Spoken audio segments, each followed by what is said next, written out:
Hello and welcome to this week's episode of Geek-Minded Fools. My name's Graham. And I'm Scott. And I'm Chrissy Mack. Wait, what? Scott, sound the alarm. Who is this? We have an intruder. How did you get in here?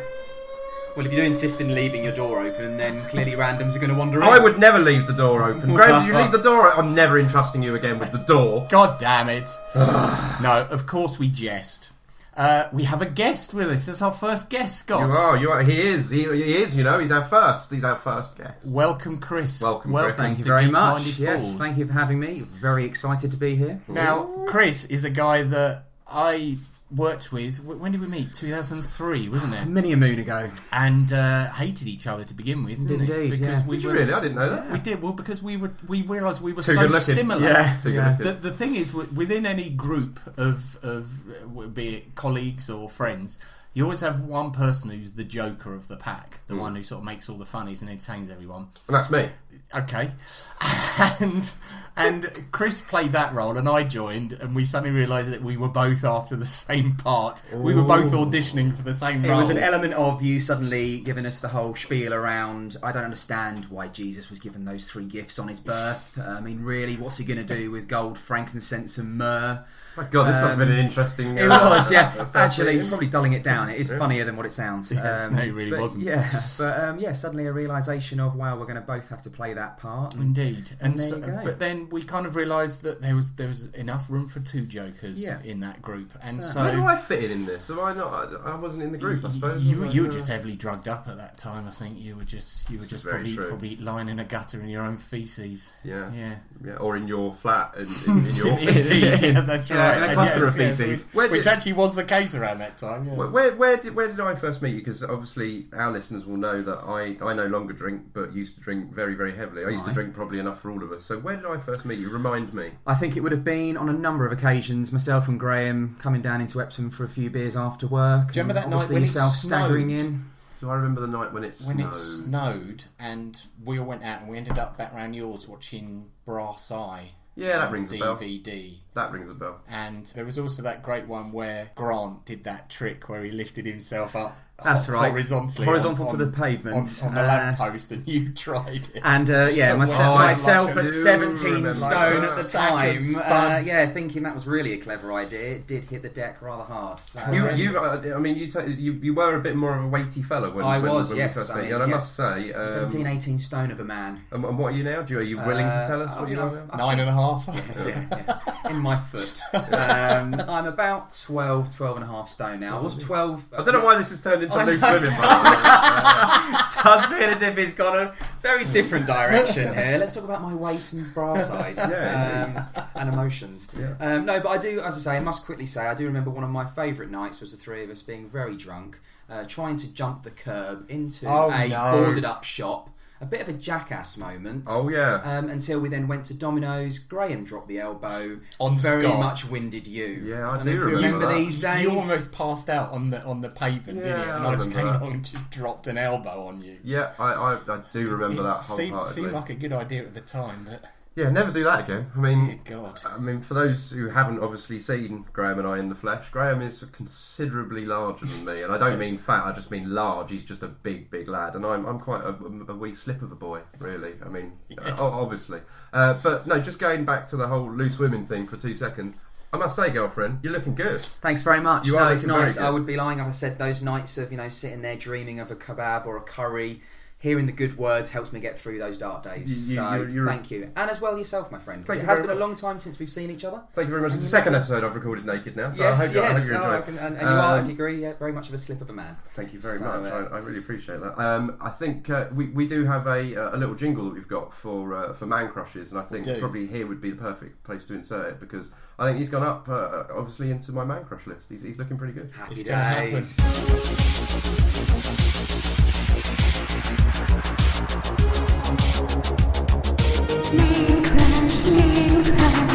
Once again, every week, a little bit more I question my sexuality. But yes, there you go. Welcome, sir. Welcome. Thank you very much. Thank you, guys. Anyway, I think we'll kick off as usual with a very quick visit to the monkey farm. Indeed we shall, sir. Hey, partners, it's time to see what Scott's doing down on his monkey farm. This is going to be a very quick visit because obviously, with a guest here, I don't want to bore our guest with too much news. I want to hear his Too voice. late. I want to hear his voice, I just want to hear him. So we're going to run through a couple of little bits. The X-Men Apocalypse trailer dropped. I don't know if you've seen it yet. I've seen the pictures. I haven't seen the trailer, no. It's Chris, massively... seen it? No, haven't seen that. Massively underwhelming. You're not really missing much. I've got to say, I didn't realise that Olivia Munn had been cast as Psylocke. Yeah. And I do have a bit of a thing for Olivia Munn, and I thought she looked fantastic.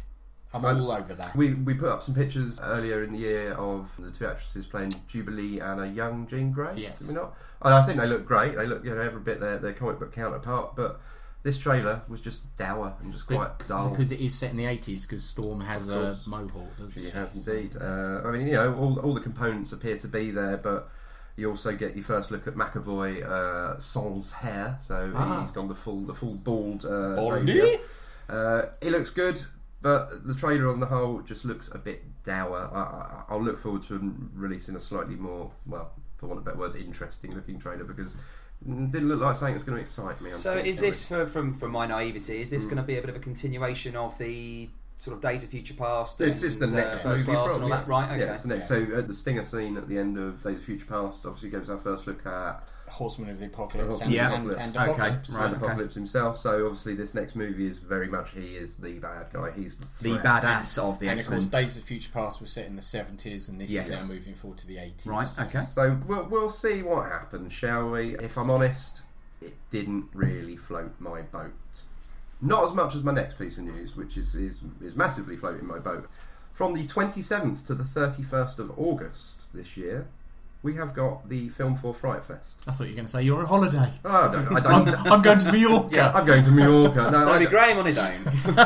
I don't really do holidays. Every day's a holiday for me. No, I wanted to give Fright Fest a little mention because there's some good stuff going on this year. They're doing a showing of Hellraiser, which I've never seen in the cinema. I think I'd love to see it in the cinema. Superb. A lot of this occurs at I believe at the Prince Charles Cinema in Leicester Square, which is a really grotty, dirty looking little cinema. I love it. I love the Prince Charles. No, it's got such charm about it. It's a brilliant. I mean, any place that does Arnold Schwarzenegger nights, you've got to love. And, more cinemas. We need more cinemas like this. So to all our listeners who are in London, I will. They always show really whacked out films, but I will always love them for the fact that a couple of years ago they had a double bill where they showed Groundhog Day followed by Groundhog Day.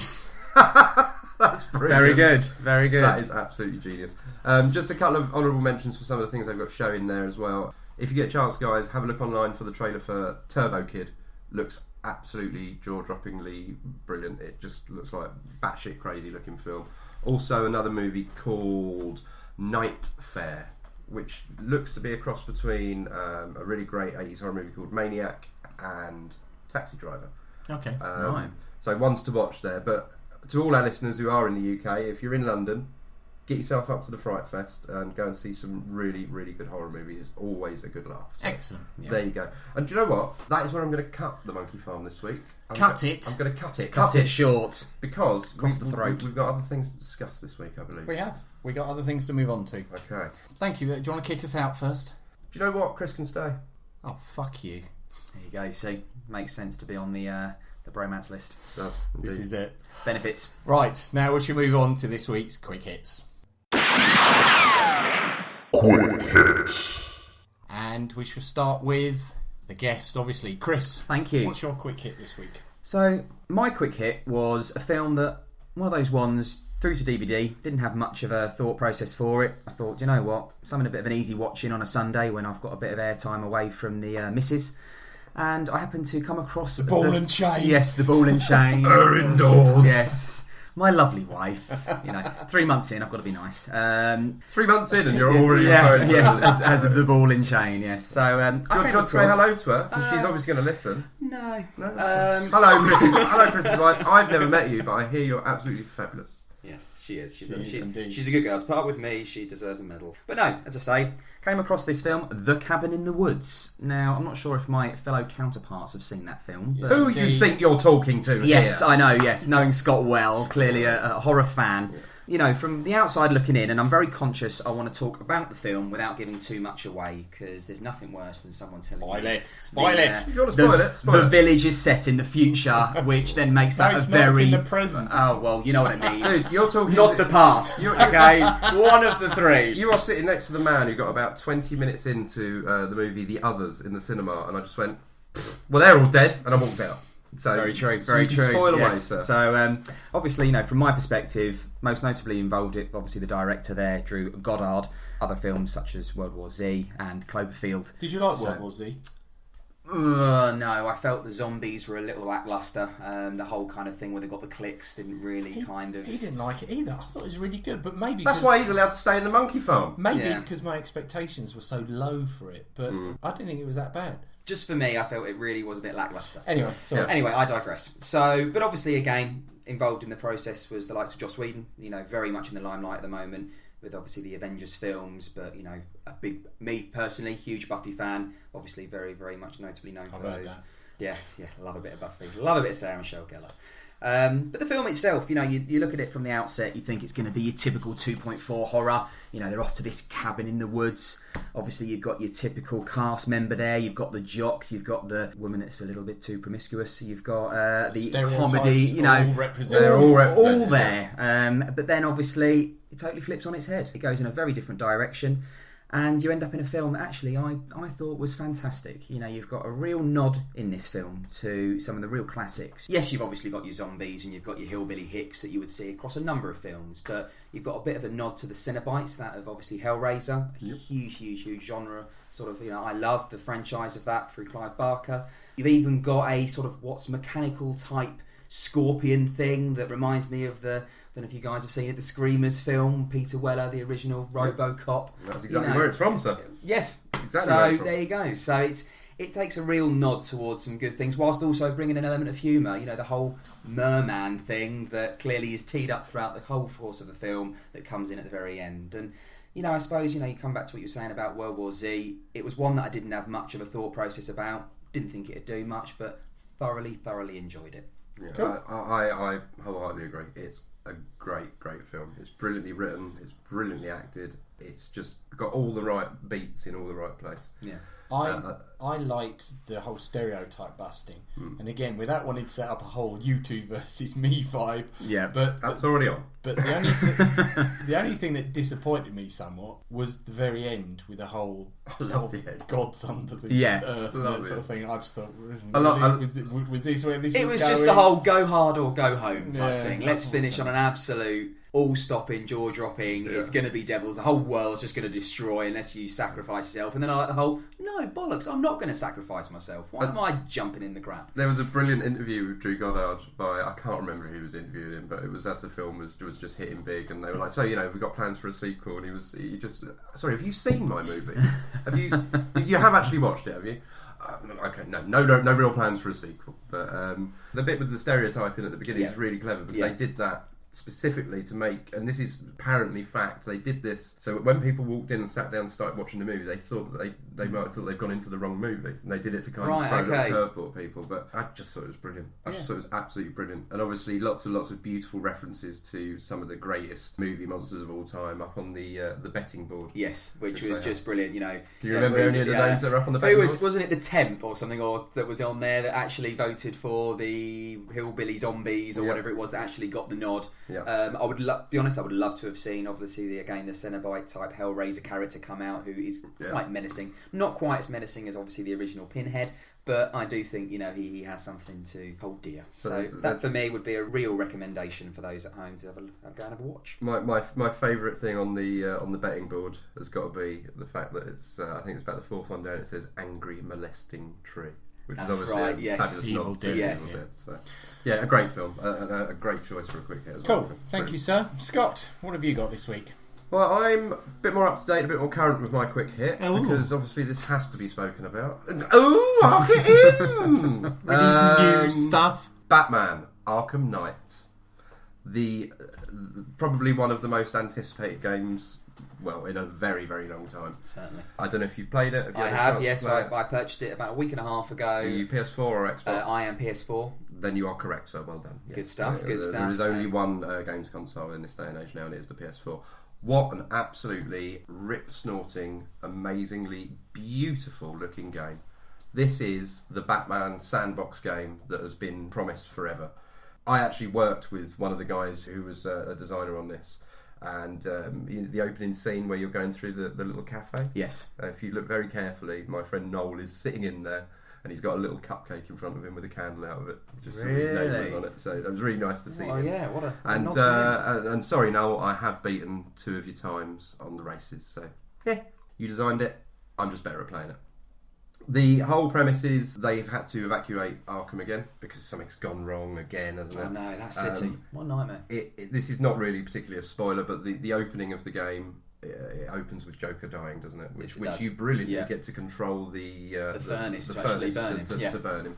And then from there on in, you as Batman get to go around the city doing heroic things pretty much, and beating up the bad guys, saving the good guys that are left in Gotham. Sorry, I referred to it as Arkham a second ago. In Gotham. And the biggest change about this entry into the series now is we've got a Batmobile. And what a Batmobile.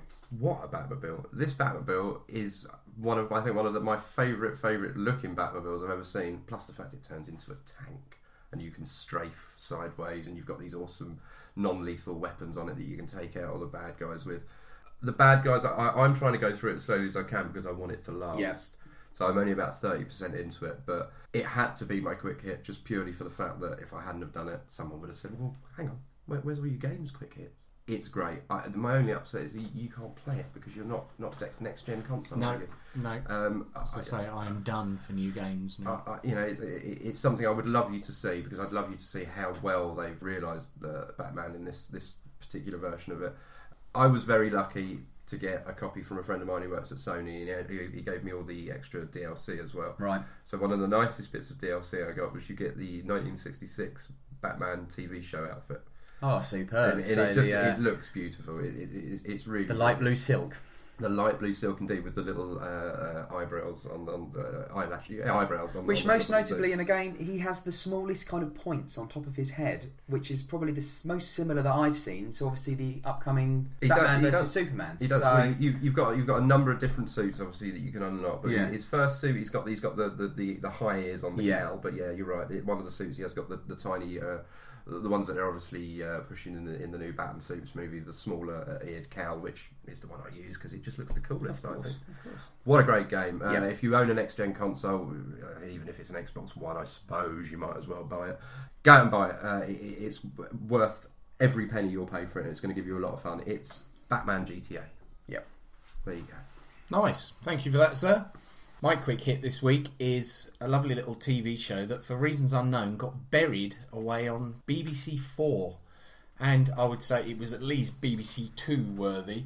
And it's called Detectorists. And it's written by and starring Mackenzie Crook.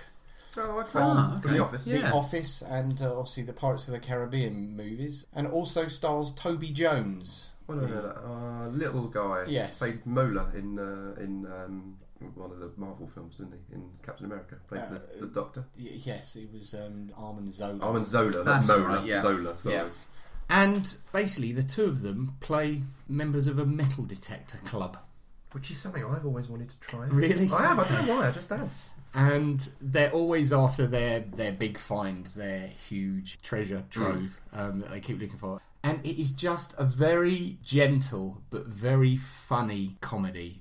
It was, as I say, it was on BBC 4 last year, but it was buried away. It was 10 o'clock on a Thursday night or something. And I would say of recent years, probably one of the most entertaining comedy series that the BBC has churned out. And as I say, it's just a great shame that hardly anybody's seen it. And they're a member of this club, and there's a rival club that two members that they call Simon and Garfunkel, because they look literally like Art Garfunkel and Paul Simon, always come over and give them stick. And there's this very eccentric guy, sort of local landowner, who on his land a few years ago there was a big find, but he never allowed anybody to search on the land, and they finally managed to convince them to search on their land. And they meet up with, I think the actress's name is Amy Edwards. She was in the Mischief episode. Oh, the episode of Inside Number 9. Inside Number 9.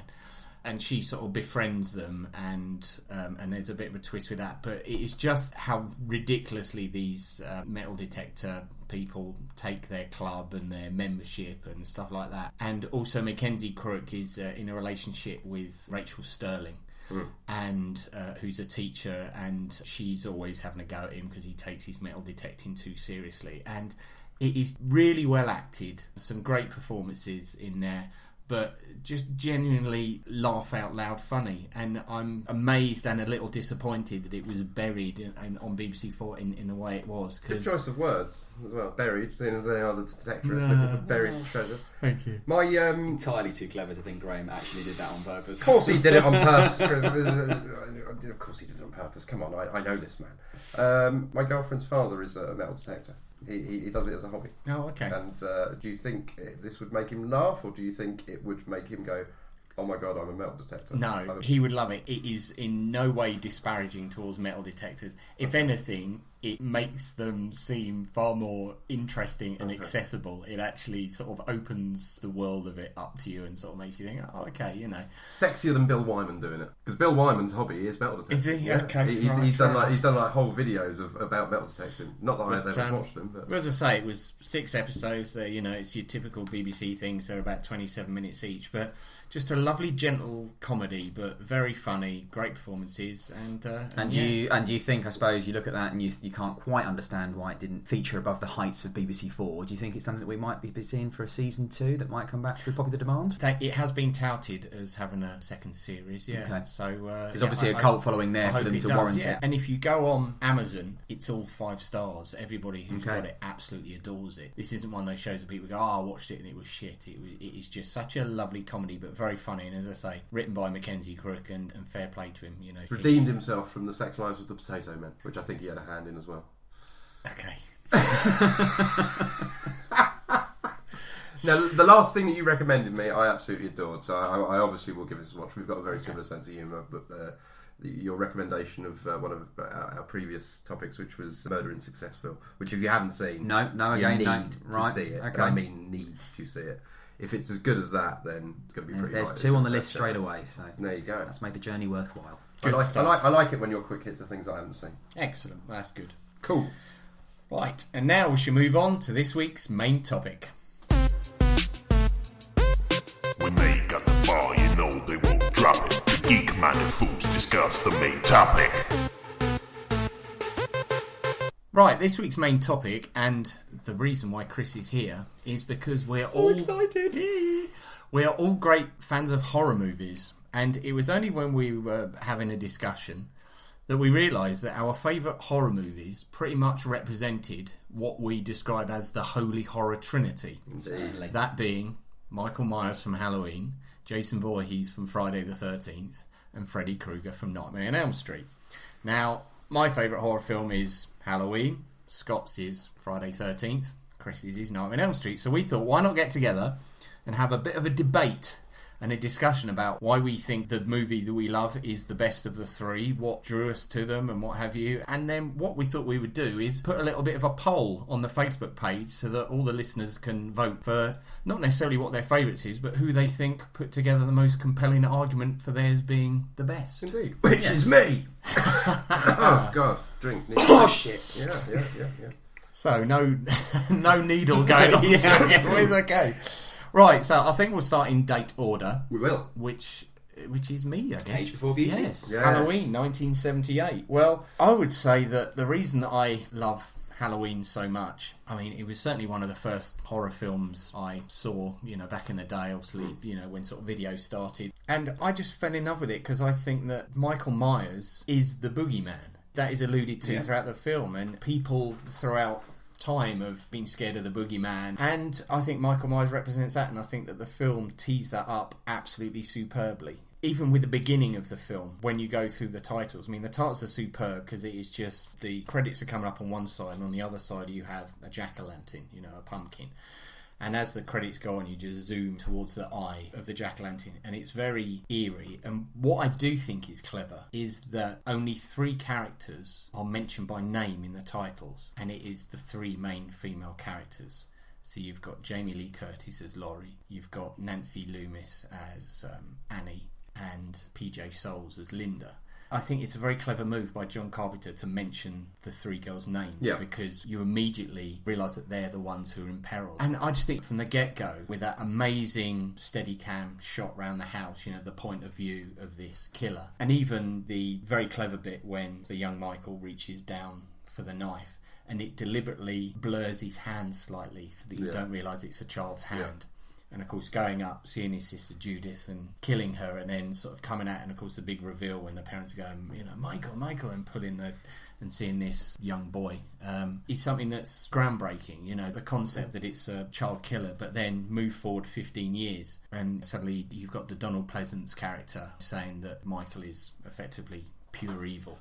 And then him escaping from the nut house and going back to the Myers house and just hunting down the various people that he sees. And obviously, one thing that I think, for me anyway, pissed on the concept of the first film a little bit was the revelation later on in Halloween H2O when we found out that the reason he was targeting Laurie Strode was that it was his sister. Yeah.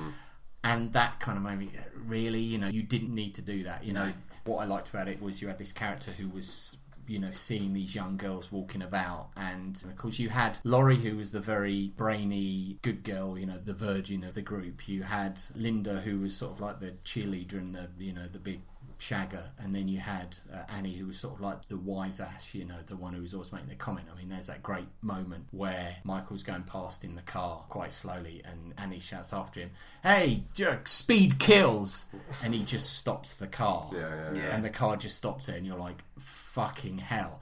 And to get such a fright out of nothing more than a car stopping was absolutely amazing. I think it was probably the first time, wasn't it, in a horror movie where you got these real scenes of kind of fear, but in daylight. Well, this is it. I mean, and that's the creepiest thing. Because, of course, the first killing doesn't take place until 45 minutes into a 90-minute film.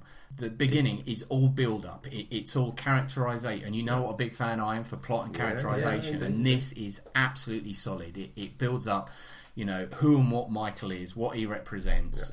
You also get to see the characters of the girls. And what I love about it is the fact that for a film that was effectively made very much on the cheap, was Carpenter's first big film, you've got an actor like Donald Pleasance comes in and brings the whole thing a huge amount of credibility.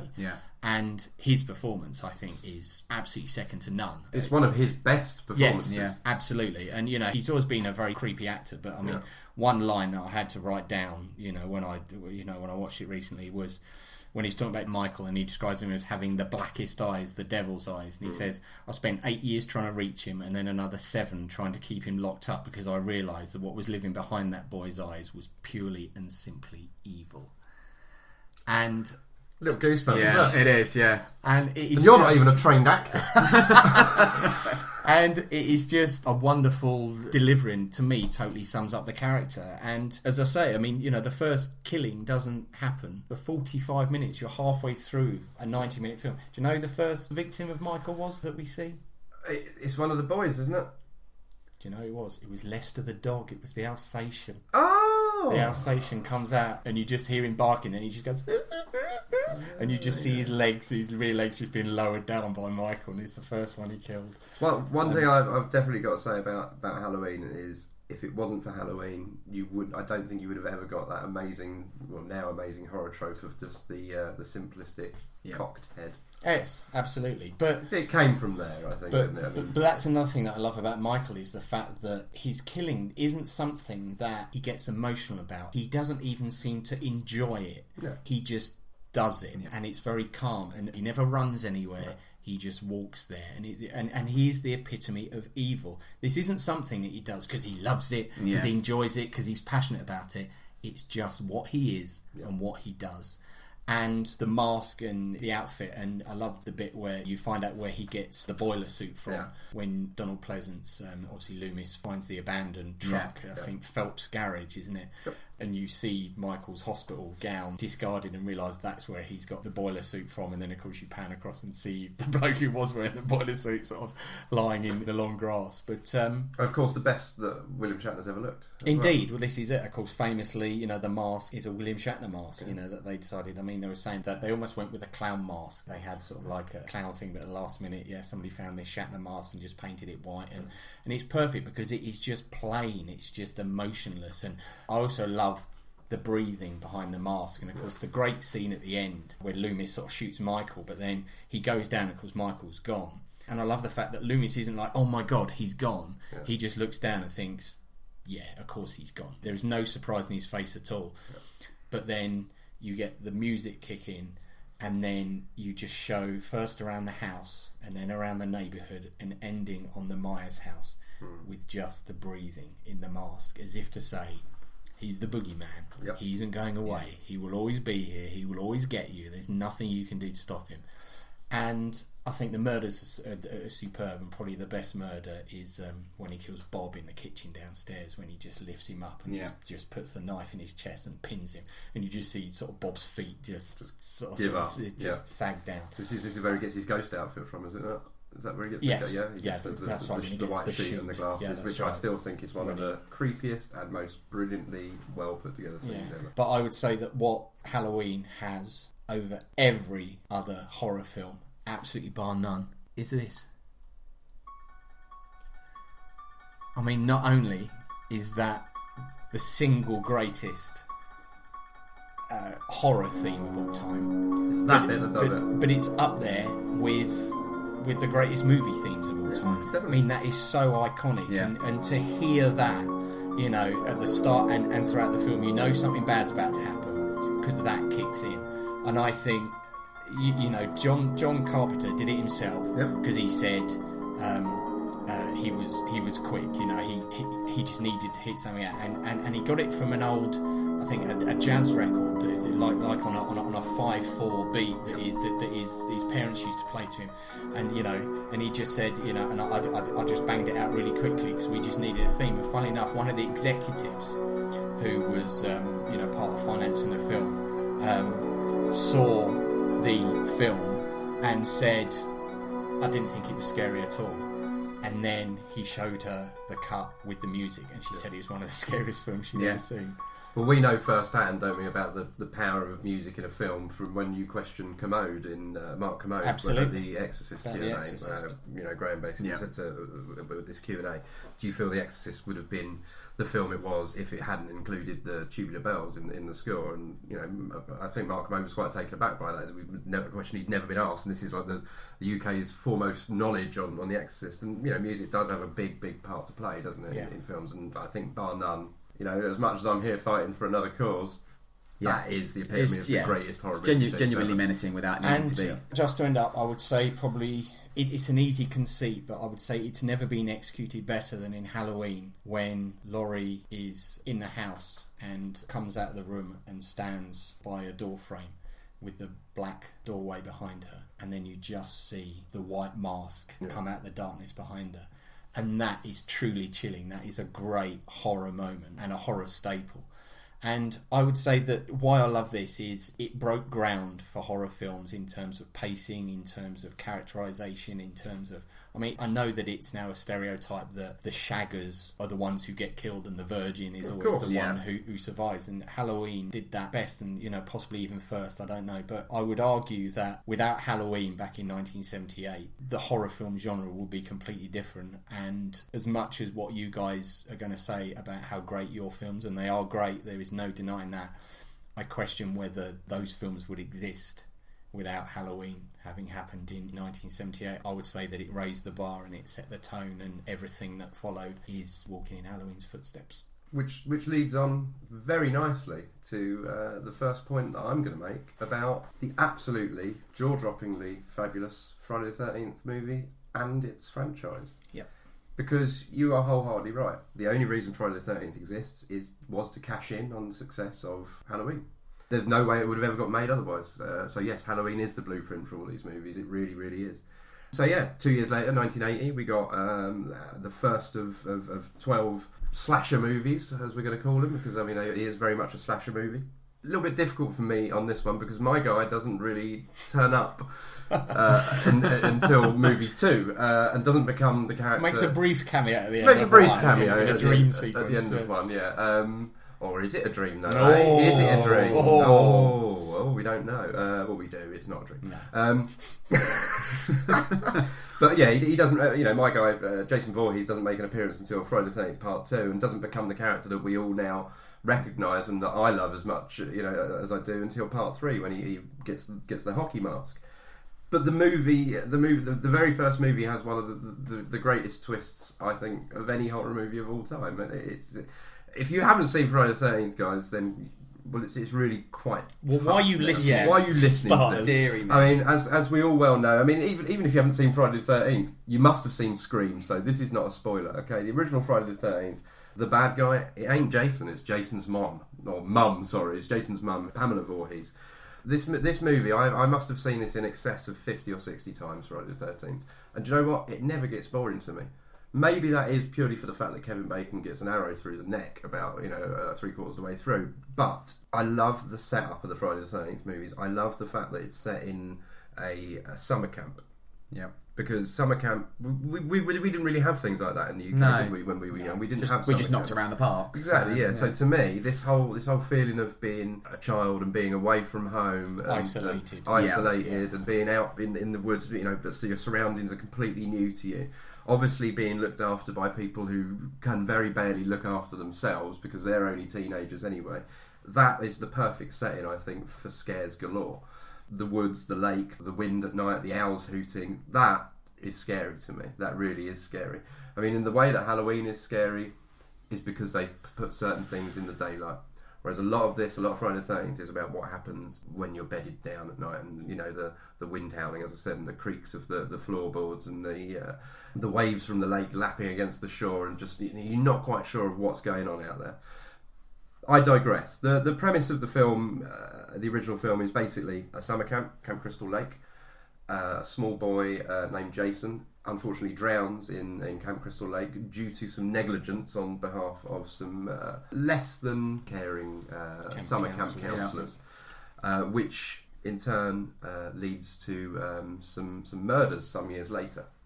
So throughout this film, we are led to believe that this is kind of Jason who's come back from the dead. He's this cursed being, and he's coming back to elicit his revenge on all the people who have then taken on the camp counselling jobs and positions throughout the years, and he's just going to do away with all of them because they didn't look after him. But as I said at the top, this does have one of the greatest twists when you find out. It turns out to be the most supreme act of motherly love. It does indeed. Yeah. It does indeed. The one thing the Friday the 13th franchise does really well is its kills. They're so very, very inventive. You've got arrows through the neck, as I mentioned with Kevin Bacon. You've got axes in the face. You've got in one of the movies there's a brilliant kill. I think it's part 5, the final chapter. There's a brilliant kill with a road flare that goes in someone's mouth, and just that, how much of a gore hound I am, and I love the horror, and I love the blood, and I love the shock of all the kills. Tying a girl up inside a sleeping bag and just repeatedly slinging her from left to right was a personal favourite. Indeed, that's a great one. That is a great one. It spawned 11 sequels, so 12 movies in total. So they were evidently doing something right. I think when we get on to talking about Chris's entry, Chris and my entry, I think we are the only ones that jumped the shark a little bit. Your guy never jumped the shark, I don't think. The Halloween movies. Oh, I don't know. Apart from Halloween 3, which obviously didn't have anything. Didn't have Michael in it at all. But at least, which was obviously massively dropping the ball. Yeah. They obviously thought that the franchise should have been about Halloween that time of year, because of course 2 was a direct continuation of 1. It literally picked up the day after. Yes. Well, it's the same night. Same night, because Laurie gets taken to hospital and Michael follows them, and so I think that they probably thought, right, okay, well that all happened on Halloween, so we have to make another film based on Halloween, without realising that your franchise wasn't Halloween, it was Michael Myers. Yeah, certainly. I mean, on a scale of 1 to 10 for for how much the critics liked this original film when it came out, it was very, very low. The critics panned it; they thought it was absolute guff. But it is one of the most successful media franchises of all time, Friday the 13th. It's just unfortunate that I think you said it to me when we spoke earlier in the week that as the sequels go up, the numbers get higher. The numbers get higher. The quality gets goes lower. Down. Yeah. Now this is an odd one with Friday the 13th because it goes in peaks and troughs. Right. I think you had 1 was brilliant, 2 was brilliant, 3 is one of my favourite horror movies of all time. 4 weak, 5 weak, 6 absolutely brilliant, and then you kind of get really silly, and then we get up to the Jason X or Jason 10, which, as much as everyone slags it off, I think it's a fabulous film. I think it's such a good shot in the arm for the horror genre. It's very much up there with kind of things like Cabin in the Woods that we've spoken about, and also Tucker and Dale versus Evil. It didn't take itself too seriously. A lot of real purist fans didn't like that, but I liked that. And then, of course, we ended up going to the only place it could possibly have gone, and that was my guy and your guy duking it out. I won't say too much about that because I'm going to wait for you to get to it and we'll discuss that together. Certainly. But on the whole, I feel that the Friday the 13th franchise, it's such a dear thing to me. I mean, as you well know, my alter ego on the podcast is me with the Jason mask. Scott Voorhees, indeed. Right now, as we sit here, I'm the only one representing. I've got my Friday the 13th t-shirt on. We don't need gimmicks, though. You don't need gimmicks. No, you're right. You don't. That's fine. But it's a nice t-shirt. The only unfortunate thing, as with all great properties, is sometimes they decide to remake these films. And the weakest film in the whole series, which and I do still consider it to be part of the series and the franchise as a whole, was the most recent remake. Let's face it, all 3 franchises have been rebooted recently. And not well. I'm not sure that varying degrees of lack of success. Yeah, I mean, this was... I went to see the remake of Friday the 13th on my own, purely for the fact that I couldn't bear to sit in a cinema, if I didn't like it, with someone sitting next to me the way that Graham had sat next to me when we went to see the remake of Texas Chainsaw Massacre, because it was just heartbreaking, and it was painful, and it was, quite frankly, Chris, fucking annoying having him sitting there going... just laughing at my pain. It was a horrible experience. You and me watching Van Helsing, it sounds very similar. I just would never want to go through it again. Friday the 13th, it's the king of horror movies. It really is. It's the king of horror franchises. It's got the most inventive kills. It's got the best villain. It really has. When he is the villain, because obviously unlike you two guys, mine is the only franchise that they chose to have 2 movies where it wasn't even Jason who was the villain. 3 movies, in fact, where it wasn't Jason the villain. It's the king of horror movies. It really is. Okay, so from my perspective, as strong as Friday is, I think there's only one king of horror movies, and that is Nightmare on Elm Street. Obviously, prior to getting the invite to come today to sit with Scott and Graham, I actually thought, right, do you know what? When was the last time I sat and watched this absolute stormer of a film? And it was last night. I actually thought, do you know what? Put it on late at night. The wife was out, and I can say again, much like Scott, probably about the 30th, 40th time I've actually seen that film, and still thoroughly enjoyed it. My sort of point for why I feel it's the real winner here is, I think it's generally quite terrifying. You've obviously got the sort of urban setting of that of Halloween. You've obviously got the very, sinister setting of the camp for Friday. But I think there's just nowhere to run when it's inside your own head. When it's actually your dream that you're there, or your nightmare that he's able to be ever present in. I think the element of his backstory, I think the fact that, he's a child murderer in Springwood, Ohio, who essentially was someone doing some very, very horrible things to children at their absolute most vulnerable, with, I still believe, one of the most terrifying weapons. There's one thing for the knives and the machetes, very, very, very dangerous objects that worked out very well for Michael and for Jason. But from my perspective, this sort of handcrafted, dirty-looking leather glove with razors attached to it, it genuinely was quite terrifying for me, when I used to watch the films, and I still watch them. Okay, elements of hammy acting, which you're bound to get in an 84 film, but overall, just something that I think is quite brilliant, the way that they pulled it together. I thought the cast was very strong. Obviously, we got the introduction of Johnny Depp, and I still again think one of the most horrific of death scenes. It's a great scene. Essentially, him being thrown in a bed-sized blender that obviously throws up this absolute spray, which I just still think is great when those detectives come in, and there's a piece where obviously Nancy's father, the police officer, the sheriff's almost there, and he goes, where's the coroner? Oh, he's in the toilet being sick. It's that kind of, it's that disgusting that clearly Freddy's had his way.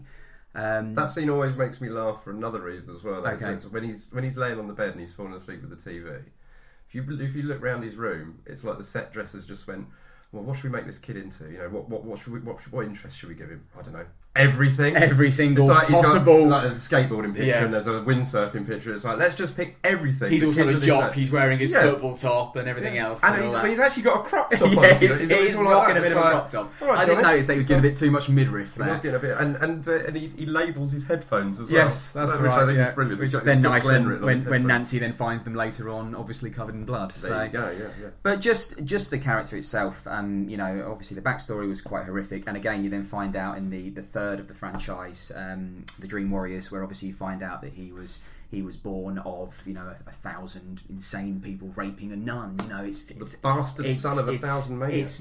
It's not the nicest of upbringings, really. You don't envisage him sat at home watching the Tweenies. I know she skipped over part 2 there. Is that through sheer embarrassment? Yeah, because it sucks it so is. bad. Is that because, wow, we jumped the shark on movie 2? You know what? It is one of those ones that it's there. I acknowledge it. It's a sequel. It's loosely a sequel.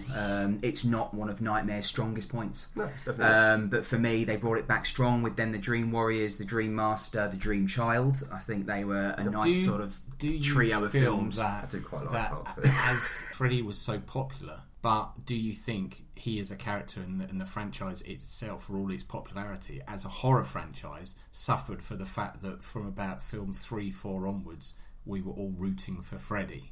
Freddy became the person we liked rather than the person we feared, whereas Jason and Michael were ones we were shit scared of, whereas Freddy became the one we were cheering for because we wanted to see him kill all these kids in more inventive ways. Yeah. Clearly the difference that he had to obviously Michael and Jason was the fact that he spoke a lot of the way through it. He was quite comical in what he was doing, the whole tongue wag and all that sort of stuff. Yeah, he had the yucks, didn't he? Yeah, he had the laughs. You found him more comical, so you sort of almost found yourself rooting for the comedian of the pack.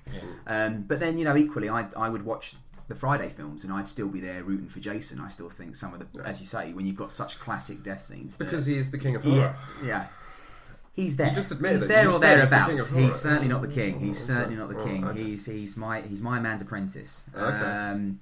But yeah, I just genuinely think then the whole piece around the way that he comes to be, the fact that he's been burnt by the parents of Springwood, and then obviously he's given this opportunity to continue his great work. I think they've done well with the franchise. I think they've built some great films in. Less than obviously the other two. There's only been 9 films, but again, I would put that as quality over quantity. You're including the remake. I'm including the remake. Remake was okay. I don't think they can ever do as good work as what they did originally. I did enjoy Freddy vs Jason, which I know we're going to kind of come on to.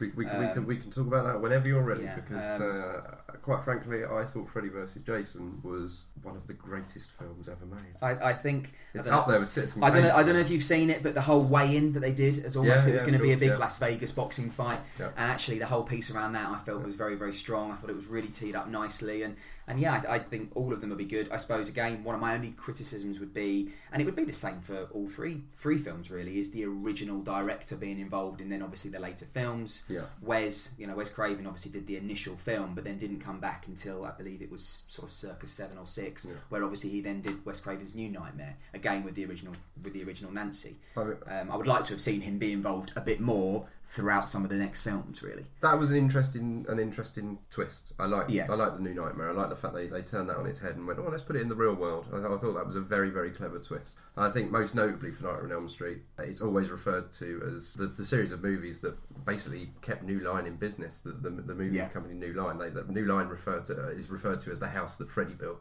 Yes. Because without those movies, that company would have gone under. Yeah, only one bollock drop really, which was Elm Street 2. But although saying that, I still quite like it. I think if you take it back to the current films that are coming out now, and there are some absolute gems that seem to be released, I think you ultimately still look at it and go, even number 2 is a very, very strong film in its own right. So indeed. I just look at and again, massive fan of Friday, massive fan of Halloween, but I just look at the overall premise of what I feel Fred Krueger brings to the table. I think Freddy gives it an original spin in as much as he can get you in your dreams, and within the dreamscape he's completely in control. And of course, if you've got a stalker coming after you, you can always run, you can always hide, but you always have to sleep, and therefore Freddy can always get to you. And that's a great concept. I mean, funny enough, looking at it, I think the reason that I'm drawn to Michael is that the two characters from Friday and Nightmare is that they're both characters whose motivations are based on revenge. Jason's pissed off because the counsellors allowed him to drown. Freddy's pissed off because he was set fire to, and he was hunted down by the parents and dealt, the most vicious form of vigilante justice. In fairness, I will just say though, with Jason, he's not doing it because he wants to do it. He's doing it because Mommy tells him to. He's just doing what he's doing. He's a mother's boy, so he's doing what he's told. But the whole thing, the whole premise is based on the fact that he was allowed to drown. You know? Whereas Michael is just, as I said before, it's just who he is and what he is. He is evil incarnate. There is no hurry about him. There's no wisecracks. And I would say that's why probably there is a lack of inventiveness in his kills, because all he wants to do is take life. He doesn't need to, when I think about some of the classic kills from the Friday 13th and the Nightmare, it sort of gets more and more inventive and more, oh wow, I can't believe, almost in a kind of Final Destination kind of way. Let's try and build up the amazing ways we can kill people. Whereas Michael doesn't care about that. He isn't bells and whistles. He is just wipe them out and move on to the next victim, and that's kind of what I like. He's relentless and he's methodical, and he's there's a switch that's very much been flicked to bad. Precisely, that's it. There is no grey area. He's dead behind the eyes. He's dead in the soul. He is merely a killing machine, and he just goes around. And of course, the great thing about his premise is, if you're in the woods and you see a guy walking around in a hockey mask with a machete, you're like, holy fucking shit, what's that? It's Halloween. But if you're Scott, you run over to him and go, oh my god, I've got that mask, let me nosh you right here, right now. On Halloween, you see a guy walk around in a boiler suit and a mask carrying a knife, and you don't look at him twice because it's Halloween. It's a guy in a costume. He has free range, and that is why he can get everything. And what I loved about Halloween, and I know that you two have focused on franchises, whereas do I think Halloween as a franchise is the greatest? I don't know. I'm focusing on the Halloween film, the first film, because that is my favourite horror film of all time, which is why rather than look at the whole body of work, I'm focusing on that film. But there's two people throughout the whole film who know what's going on. There's only two people. The first one is Donald Pleasance, and Donald Pleasance is warning everything and going to the sheriff, and there's that great scene where he goes to the sheriff when the hardware store has been robbed of some knives and some rope and a mask, and the sheriff's there, and Donald Pleasance comes and says, I need to speak to you, sheriff. And he says, okay, I'll come back in a minute. And Pleasance is there waiting for him, and in the background you just see Michael drive past in the car while Pleasance is looking away from him, and it's just moments like that are fantastic. But as I say, there's only two people in the film who know what's going on. First one is Donald Pleasance. Who's the second one? Michael. No.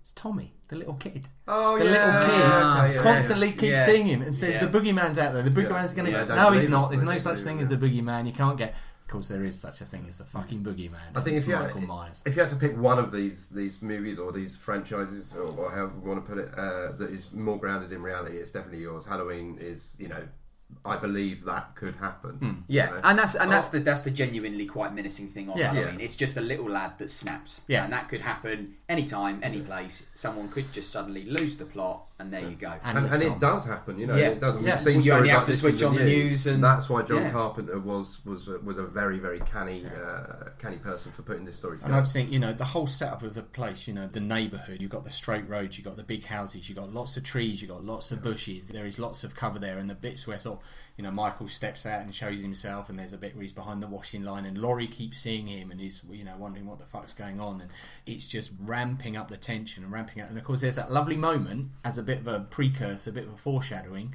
when Laurie and Tommy are in the house and settling down, and he says, can we make the jack-o'-lantern? And she says, after we watch the film. And the film they're watching is The Thing from Another World. It is. Which 4 years later, John Carpenter remade with great success. And I think, even then that sort of thing is in his head. And I just think as a character, but as a film, I think, and it builds up the characters, and you understand their motivations, and just this unstoppable evil being just taking them down. It just appeals to me, and like I say, you know, Jason has it. Jason has the inventiveness and the unstoppability. Isn't it one of the films where the girls got the chainsaw and then it fucking runs out of petrol or something just as he's coming from, and it's a great moment like that. And as I say, I think Freddy started to lose it for me as it started to get more stupid, but the first one as just a proper shit scary film is a fantastic film. And that to me is why, you know, you talk about all those great points from a Michael perspective, but you know, again, at the end of the day, it's what you as a viewer fear the most, and that's where I think for me it's the whole piece around where Freddy psychologically breaks you down, with also then this lack of sleep because you don't want to go into his realm where he clearly